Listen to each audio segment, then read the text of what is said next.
Bonjour chers internautes de Léon Joe Léo. Nous sommes à Ville de Butembo à l'est de la République démocratique du Congo. Nous sommes le 31 août 2022 où nous avons appris tous que les députés nationaux, leur salaire est augmenté de 13 à 21 000 dollars le mois. Et nous recevons M. Strong Kaini, vous êtes le communicateur du PPRD à Ville de Butembo. Monsieur Strong Kaini, bonjour et bonne arrivée.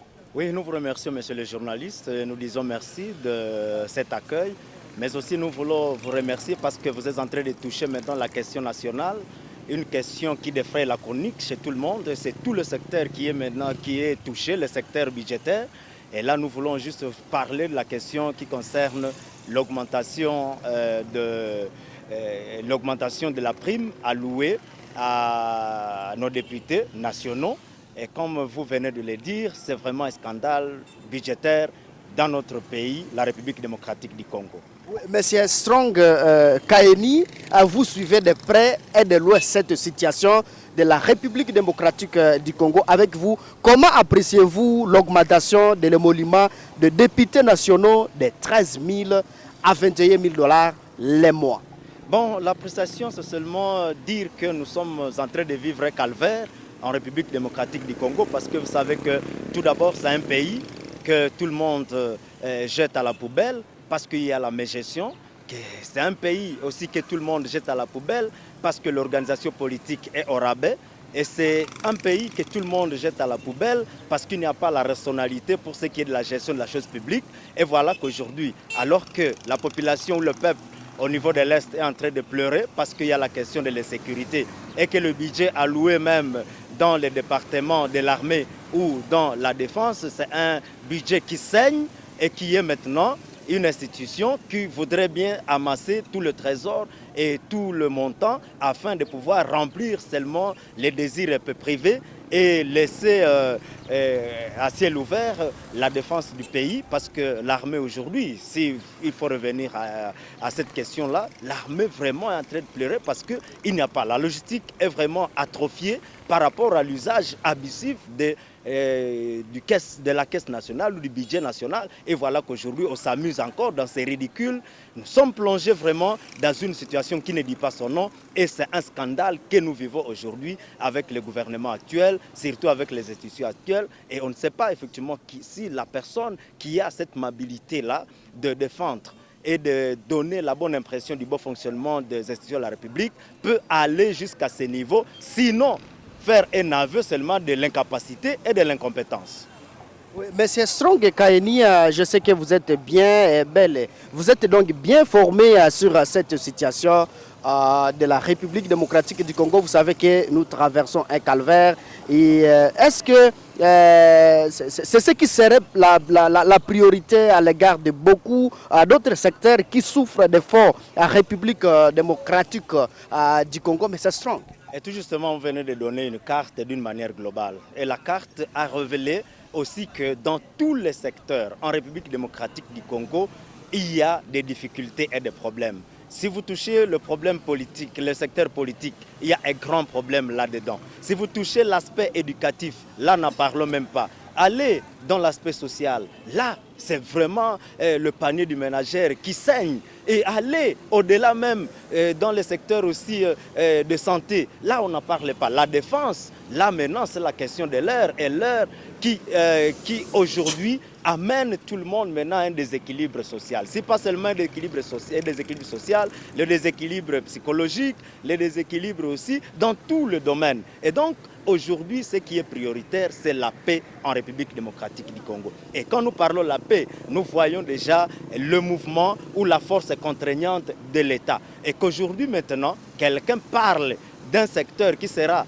encore une fois alimenté, contrairement à ce que nous on attendait par rapport au secteur de l'armée, parce que c'est là qu'on doit maintenant allouer un très grand budget, un budget consistant pour dissuader l'ennemi qui est en train de fragiliser la paix en République démocratique du Congo et que tant soit paix, la paix comme la sécurité reviennent en République démocratique du Congo. Et donc, nous sommes en train de renverser la pyramide par rapport à la gestion rationnelle de la chose publique. Parce que nous savons que la chose publique, effectivement, telle qu'elle est gérée, elle voit d'abord la priorité des choses. Et la priorité des choses, c'est la sécurité, c'est la paix, et ce qui va devoir laisser aussi libre passage au développement. Et tant soit peu, nous serions en train de vivre aussi la quiétude au sein de notre pays.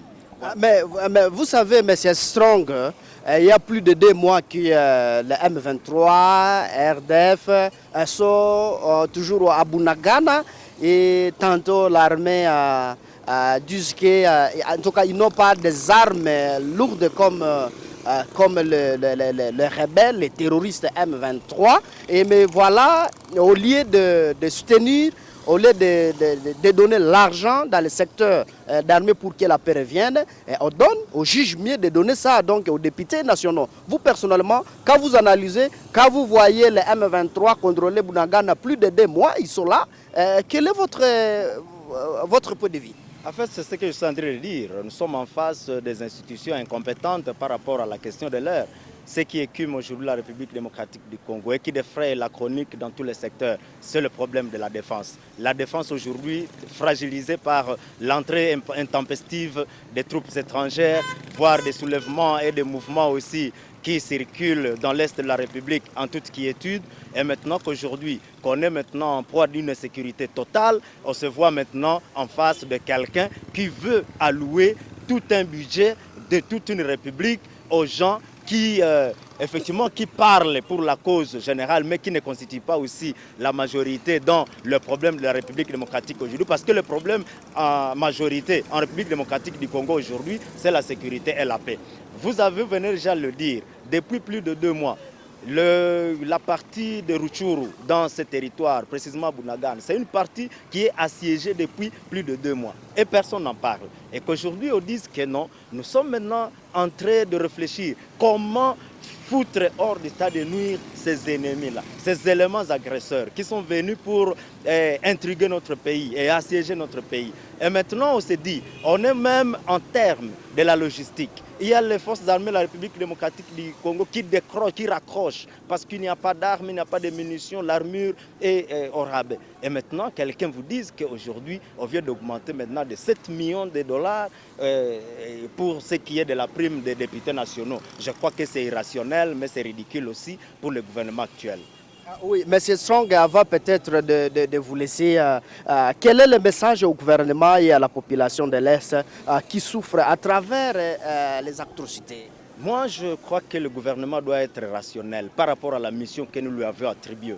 Et aujourd'hui, nous savons que nous avons 4 institutions en face. Et l'institution la plus suprême, c'est l'institution qui est animée par le chef de l'État, Tshilombo aujourd'hui, mais qui n'assume pas sa fonction comme il le doit. C'est lui qui doit garantir le bon fonctionnement des institutions de la République démocratique du Congo. Il est le magistrat par excellence. Il est aussi le commandant des forces armées de la République démocratique du Congo. Et quand on trouve tous ces secteurs intrigués, surtout aussi par l'incohérence, voire aussi par la corruption, par exemple la magistrature, et voire même l'incompétence ou l'incapacité de dissuader même les ennemis sur le plan de la défense, et voir aussi ce qui arrive aujourd'hui, c'est tout le monde qui décide et qui augmente aussi de son salaire d'une manière intempestive. Moi je crois que là on est en face d'une irresponsabilité notoire et qui doit alarmer toute la population et conduire même cette population à pouvoir aussi se prendre à charge, parce qu'on trouve que la population est oubliée. Aujourd'hui un enseignant est en train de toucher 80 $. Un député qui touchait facilement 13 000 $ le mois, aujourd'hui c'est maintenant une proposition pour qu'il touche 21 000 $. Nous on s'est dit vraiment ça c'est se moquer du peuple, alors que c'est le peuple qui est souverain et qui attribue le mandat à tous ceux qui sont animateurs dans les institutions. Et donc là, nous jetons une sonnette d'alarme pour tous ceux qui sont rationnels de pouvoir aussi se lever comme un seul homme et mettre en difficulté tous ces vendeurs du faux savoir. Oui, M. Strong, un message aussi à notre armée qui se bat jour et nuit, qui sont à Beni, qui sont à Nirumu, qui sont dans les Rutshuru, donc à Goma, qui ont en fait, le goût de combattre pour que la paix revienne ici à l'est de la RDC. Un message aussi pour nos vaillants militaires. En fait, c'est seulement un message d'encouragement parce que nous savons que l'armée, c'est celle que nous avons et elle est l'unique sur laquelle nous comptons. Et nous devons seulement lui jeter des fleurs parce que c'est une armée qui se donne. Alors que les autres sont en train de vivre dans des bureaux climatisés, il y a l'armée qui est au front, sous toutes les intempéries, sous toutes les déceptions, sous toute la politique politicienne derrière elle. Et je crois que l'armée qui se donne, qui est l'armée qui est loyaliste, le peuple doit se ranger derrière cette armée, que cette armée n'ait pas peur parce que nous avons aussi des vaillants qui sont derrière elle et nous croyons qu'avec une irrationalité par rapport au budget alloué aussi à la défense, vous savez que notre budget a alloué au moins 3% pour ce qui est de la défense, pour ce qui est du budget national. Et aujourd'hui, je crois qu'avec ce que nous sommes en train de vivre actuellement, cette armée a plus besoin de soutien moral, psychologique, mais aussi matériel. Et qu'elle se tienne aussi debout parce que le peuple est derrière cette armée, quelle que soit la déception que cette armée peut avoir à partir de ces institutions que nous vivons très ridicules aujourd'hui. Oui, nous sommes pratiquement à la fin de notre entretien, chers internautes de Léo Léo. En tout cas, nous vous disons merci, Strong et Kaini. Je rappelle que vous êtes le communicateur du PPRD à Ville de Butembo. Grand merci, monsieur le journaliste. Oui, je suis Mwanampenzi Mantikele à la présentation. Au revoir. N'hésitez pas à liker la vidéo si elle vous plaît et si vous êtes nouveau sur la chaîne, n'oubliez pas de vous abonner et d'activer la notification pour ne rater aucune de nos prochaines vidéos.